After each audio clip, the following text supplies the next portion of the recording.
Les mathématiques, c'est comme la poésie. Si vous me demandez le mode d'emploi pour écrire une superbe poésie, en essayant de voir une autre poésie qui a été écrite, qui a l'air de suivre ce mode d'emploi, et que vous essayez de faire pareil, vous n'allez pas réussir.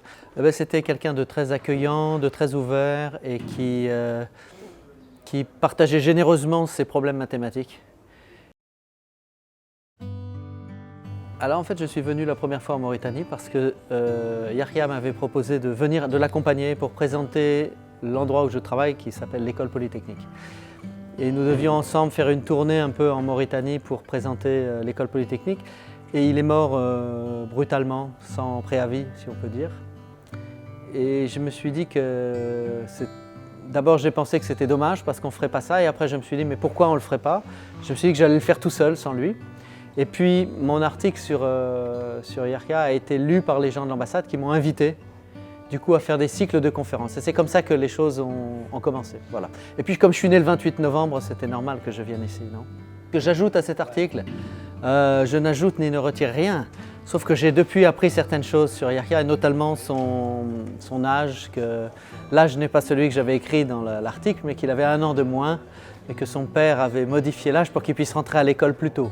La personnalité de Yahya, c'était quelqu'un de très accueillant, de très ouvert et qui partageait généreusement ses problèmes mathématiques et avec qui, lorsque j'ai fait connaissance avec lui, qui m'a tout de suite adopté pour me proposer de travailler avec lui. Voilà. Donc je dirais surtout quelqu'un de généreux. Ce qui le caractérise, c'est une vision graphique des mathématiques, c'est-à-dire graphique, pas graphique du dessin, mais au sens de la théorie des graphes. Graphique des mathématiques, c'est-à-dire en termes de relations entre les objets, de graphes, ce qu'on appelle un graphe en mathématiques, et sa façon de voir beaucoup de problèmes qui a priori n'étaient pas graphiques, comme des problèmes graphiques. Pourquoi il y a beaucoup de Français? Je pense que les mathématiques, c'est quelque chose qui traditionnellement en France a été beaucoup protégé. Ça a été considéré comme une matière d'élite. L'enseignement de masse des mathématiques a des difficultés en France, mais les institutions d'élite, c'est-à-dire qui préparent vraiment pour des formations pour vraiment les meilleurs mathématiciens, elles sont toujours en place et toujours aussi pointues comment dire, et elles ont toujours cet objectif de former des mathématiciens de haut calibre. Voilà, peut-être que la France est un pays un peu abstrait et que de ce point de vue-là, elle aime bien les mathématiques au moins à haut niveau. Ah, je ne sais pas ce que sont les racines, mais je pense qu'encore une fois, la vision de l'école comme une façon de répandre la connaissance, la démocratie, l'égalité, bon, même si elle n'est jamais parfaite, mais la Révolution française est à l'origine de ça, donc ça remonte à plus de 2 siècles. Et je pense que les mathématiques sont une expression de cet idéal, si on peut dire. Voilà. Peut-être parce qu'il est aussi, les mathématiques est peut-être la chose qui dépend moins de la zone de la société dont on vient, c'est-à-dire qu'on peut avoir un enfant qui est d'une famille très pauvre qui va comprendre beaucoup mieux qu'un enfant qui a eu 1000 professeurs parce que ses parents avaient moyen de le payer. Voilà. Les mathématiques sont assez égalitaires. Ah, je ne connais pas tous les mathématiciens mauritaniens. Il y a des très bons mathématiciens en Mauritanie, notamment mes collègues qui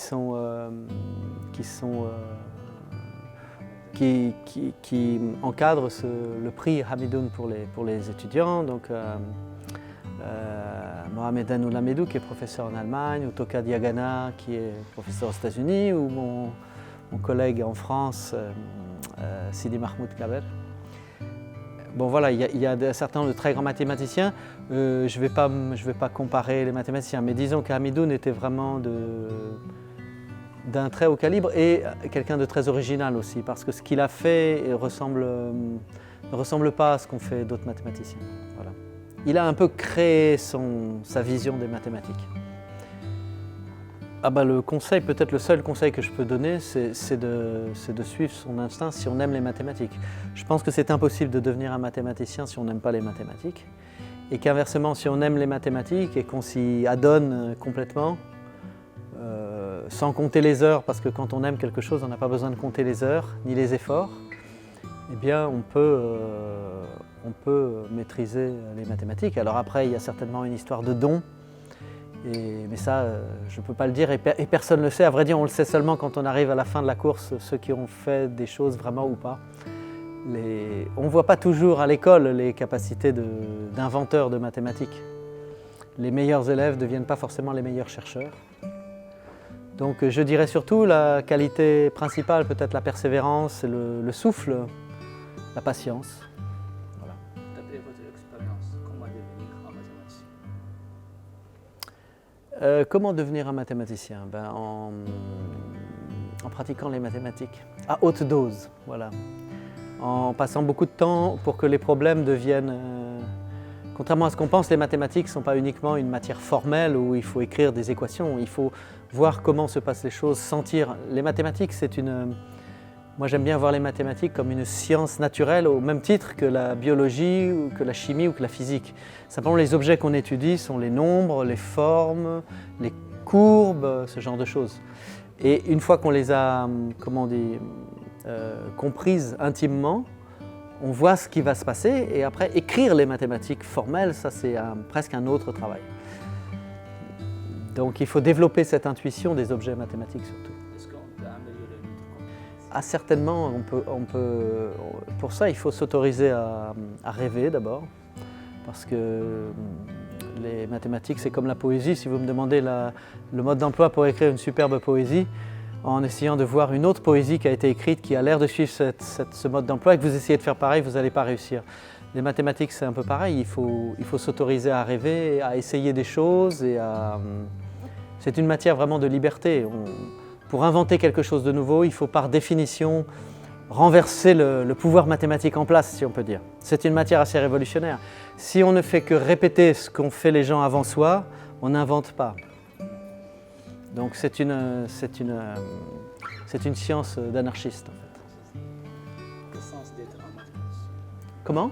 Le sens d'être un mathématicien. Le sens d'être un mathématicien? Je crois que le sens d'être un mathématicien, c'est de vouloir comprendre le monde.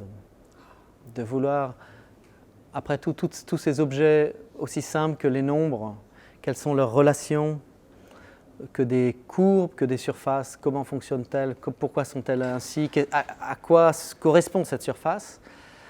C'est vraiment des objets qui nous sont donnés, comme j'ai dit tout à l'heure, de sciences naturelles, des objets qui nous sont donnés par le monde.